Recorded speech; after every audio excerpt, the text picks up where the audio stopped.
Omar Global Radio presenta el segundo episodio de Despachos desde el Sur, el programa de fin de semana a cargo de Ruth Almada, desde Santa Rosa Misiones, Paraguay.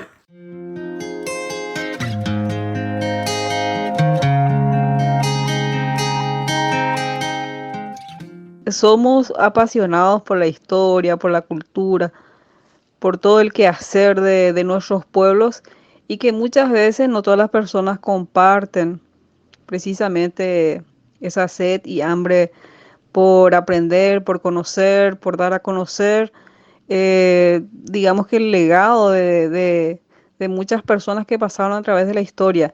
Precisamente hablando de la realidad socioeconómica de nuestros estudiantes, que son muy humildes y que la mayoría viven solos porque sus padres viajaron en otros lugares en busca de trabajo para poder justamente traer la parte de subsistencia a sus hijos.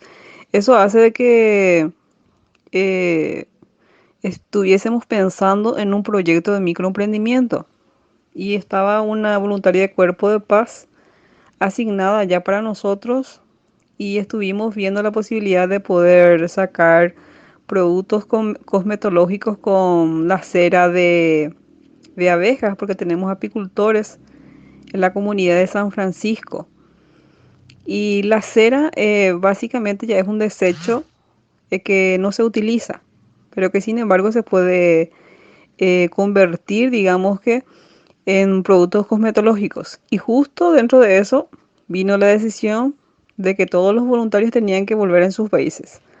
Así que lastimosamente no pudimos concretar ese microemprendimiento. Y siempre estamos viendo las posibilidades de poder emprender de repente algunas iniciativas para poder ayudarle a nuestros alumnos también para que puedan mejorar su calidad de vida.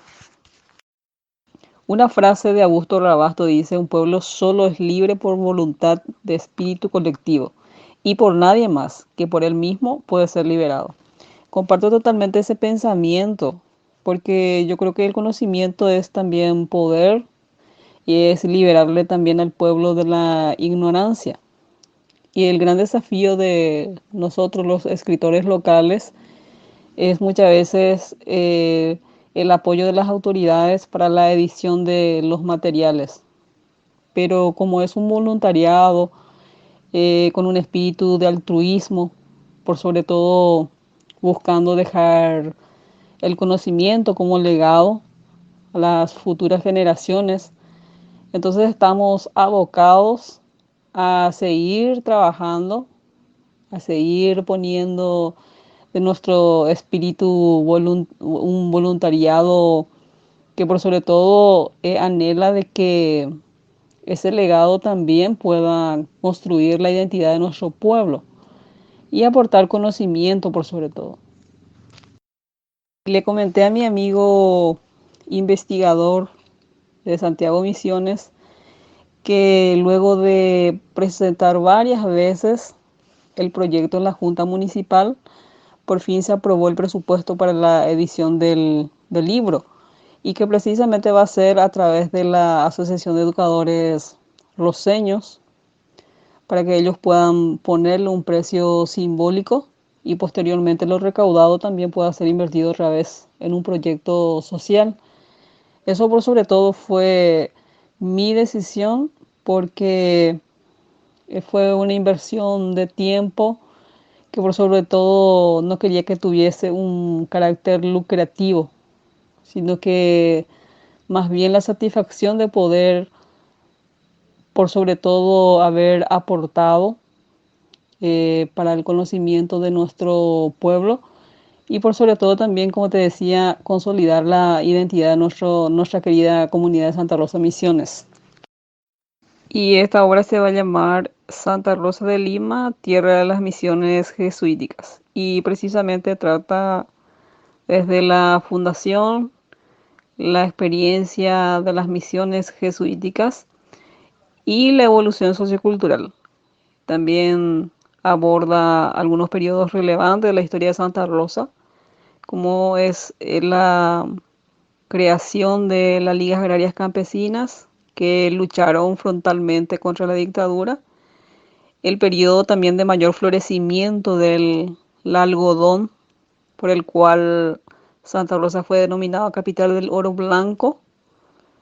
En su mayor florecimiento, incluso se llegó a abrir 5 empresas que trabajaban como acopiadores. Y hoy en día tenemos el arroz, porque Santa Rosa también cuenta con muchos terrenos annegadizos. Entonces, eh, incluso de algunas personalidades de la época, va a ser un material muy enriquecedor. Y la idea es una invitación a que los jóvenes también puedan desarrollar su espíritu crítico reflexivo y podamos tener más iniciativas de personas que escriban y puedan recoger la historia de sus comunidades.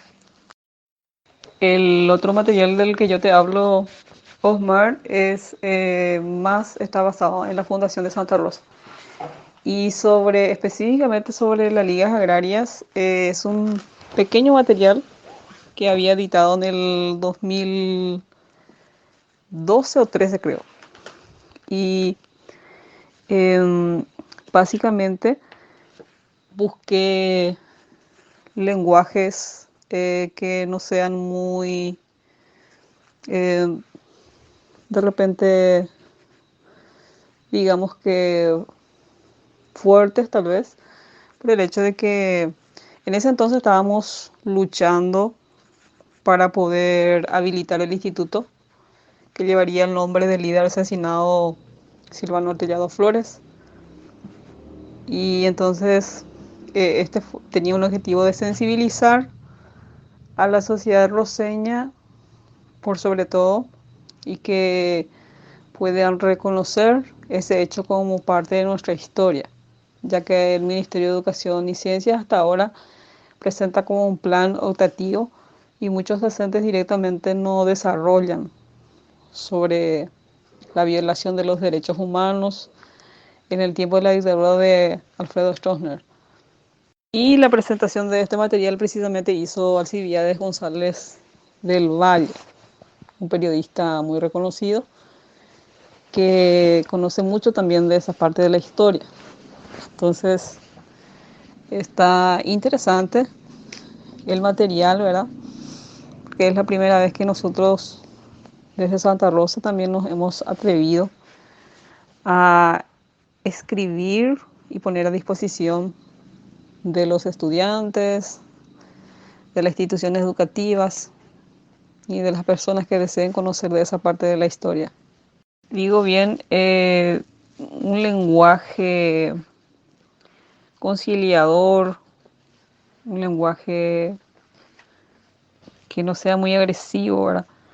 Y por sobre todo, por eso, en este primer material el objetivo era de sensibilizar, de concienciar acerca de la historia de las ligas agrarias en Paraguay. Y cada año recordamos la Pascua Dolorosa con testimonios de los hijos de víctimas y víctimas directos.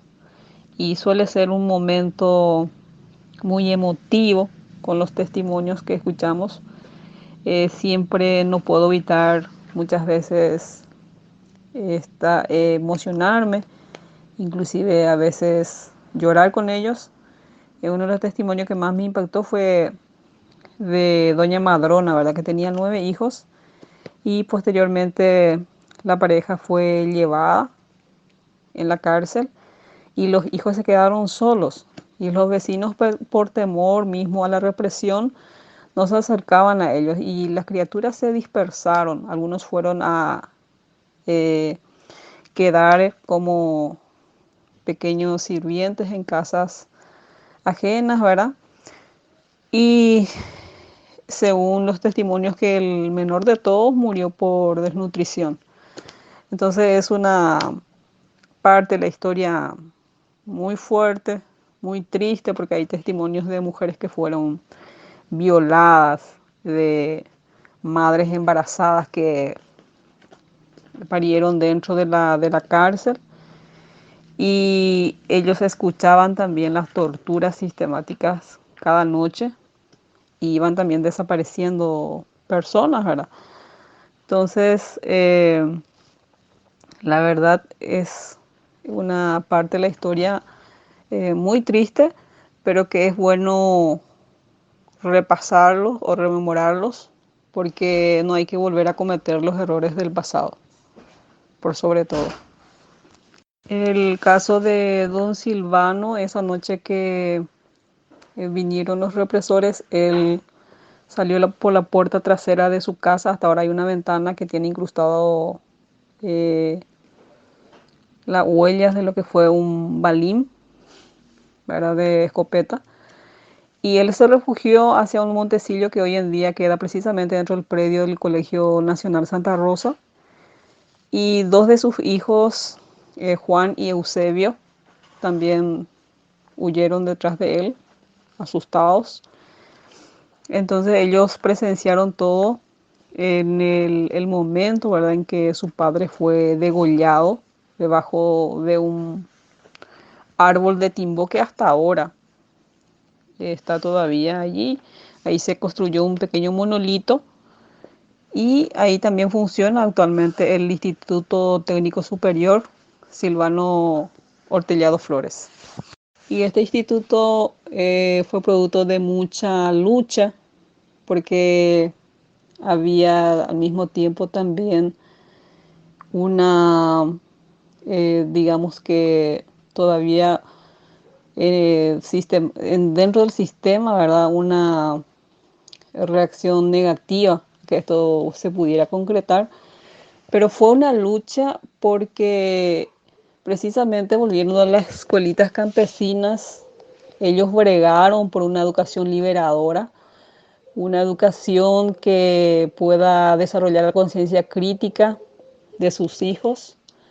Entonces, para nosotros fue una forma de resarcimiento moral a las víctimas, también la concreción de este Instituto Técnico Superior, que por cierto me tocó también elaborar algunas de la malla curricular profesional, que dentro de los ejes también lleva justamente derechos humanos como transversal. Y no me olvidé de comentarte que precisamente ese día fatídico de que fue asesinado don Silvano Ortellado Flores, ese día él vendió parte de las producciones que ellos hacían en forma cooperativa y tenía parte de su dinero dentro de su campera. Entonces él antes de correr le puso por sus hombros a su hija con la campera y el dinero en el bolsillo, y posteriormente cuando corrieron los soldados también, la niña iba en el brazo llevándole a su hermanita. Entonces ella también dio testimonio de que fue abusada sexualmente. Entonces es muy doloroso, es muy traumático todo lo que se vivió en esa época. Lo que quería decir era que había una resistencia de parte de las autoridades del Ministerio de Educación para poder habilitar el instituto, mismo por todo lo que representa, ¿verdad? La filosofía institucional de, de, por sobre todo, de bregar una educación que esté basada en los derechos humanos. Y al principio este instituto se habilitó con la resolución de Instituto Técnico Superior Silvano Ortellado Flores en Derechos Humanos. Y al haber cambio de gobierno, posteriormente le sacaron nuevamente en las siglas en Derechos Humanos. Entonces mi reflexión es también de que dentro del sistema todavía hace falta un cambio profundo, ¿verdad? Estamos todavía muchas veces con resistencia para poder por sobre todo dar cumplimiento a estas deudas históricas que se tiene con estas familias y con esta parte de la historia, ¿verdad? Del Paraguay. Y este material concluye precisamente con una reflexión en cuanto a la cultura de paz que necesitamos hoy en día promover. Y por sobre todo concluía con esto, Omar, de que este sistema dañó tanto la cultura intergeneracionales que hoy en día nuevamente emerge muchas veces cuando hay mucha violencia, cuando hay una cultura de violencia dentro de la sociedad mismo. Y reflexionaba justamente sobre la muerte de una niña muy humilde que uno de los dientecitos de leche sus padres procedieron a quitarle y posteriormente de tanta hambre que tenía, ¿verdad? Tomó un pomelo que encontró por allí, ¿verdad? Y eso hizo que se infectara. Entonces ellos en vez de traerle al médico le llevaron junto a un famoso médico ñaná que nosotros le decimos que son más bien médicos empíricos, lo que hizo de que posteriormente ya no llegara con vida en el hospital. Y así esa reflexión, ¿verdad? De que eh, esa cultura de violencia que hemos vivido tanto tiempo ha afectado todos los sistemas de nuestro país y que eso se refleja muchas veces en la violencia de género, en la pobreza extrema de muchas familias, la falta de tierras y muchos otros aspectos para que necesitamos mejorar como la corrupción mismo que está instalada. Entonces es necesario reflexionar sobre esa parte de la historia, no solamente como un pasado reciente, sino como la necesidad de poder cambiar profundamente el sistema mismo de nuestro país. Por eso, Mar, a veces hablamos de la democracia disfrazada, porque para que la democracia sea real necesitamos de pensamientos libres, necesitamos de mayor justicia social y equidad por sobre todo, porque de lo contrario hablamos de, de un país en estado democrático, pero que en su estructura internamente sigue siendo dictatorial y sigue al mismo tiempo también violentando los derechos humanos en forma sistemática. Respeto irrestricto a los derechos humanos, por sobre todo que eso sea visibilizado en el cumplimiento de las leyes en forma concreta, porque duele todavía ver a los indígenas, que son también hermanos nuestros, expulsados de su hábitat históricos, como la selva, porque se va deforestando y ellos van ganando los lugares en las ciudades, donde muchas veces es muy triste verle a niños pequeños drogados o expuestos al frío, al hambre, de instituciones que en teoría están, pero que no velan ni resguardan a estos pequeños en su integridad. Y esa es otra consecuencia de vivir en un estado paternalista, porque el pueblo también de cierta manera es complaciente de que a la hora de tener el poder de cambiar el sistema a través de sus votos ciudadanos, o sea, a través de su espíritu cívico, nuevamente otra vez cae en la alienación. Y entonces eso es un proceso que se tiene que ir desarrollando por sobre todo a partir de la reflexión de ya sea con la ciudadanía mismo, a partir de diálogos que se vayan haciendo. Esto que nosotros hacemos mismo, Osmar, es muy necesario porque de esa manera también vamos generando, por sobre todo, la conciencia crítica de los ciudadanos para que puedan ir despertando también de su alienación.